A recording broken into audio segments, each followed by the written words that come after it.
To fully understand what I'm saying, or to have time to follow it all, is another story.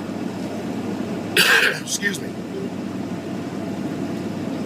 I receive a lot of emails every day that tells me over and over and over again, Pastor, I agree with 90% of the things you say. I agree with 99% of the things. I agree with 95% of the things you say. Or I just hate you and I don't agree with you at all. But let me help everybody out in this. A lot of times when we disagree with something, the majority of time we find out when we disagree with someone is basically because in that area we are not informed, or either we have no knowledge at all.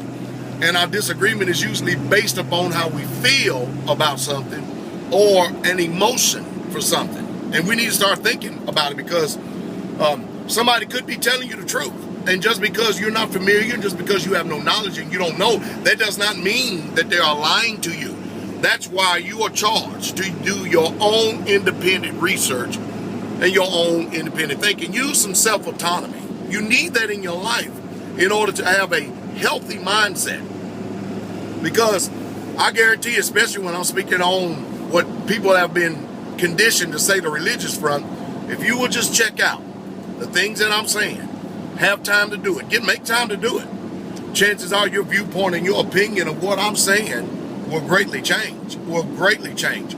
Then the problem is this: if I'm telling the truth, the truth is just like fire. When fire hits something, it definitely cannot remain in its present state. So is truth.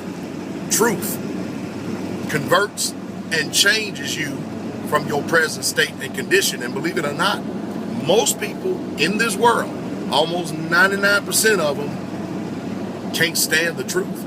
They say they love it, but they really truly hate it, because when truth hits your mind and you get it, you at a crossroads. You at a decision to make in time. You got a choice to make. And truth is not going to let you rest unless you have made a decision to totally ignore it and act like you have never heard it before. You stick your head and your nose up and go on. Now you've really made a bad choice. And that's the truth.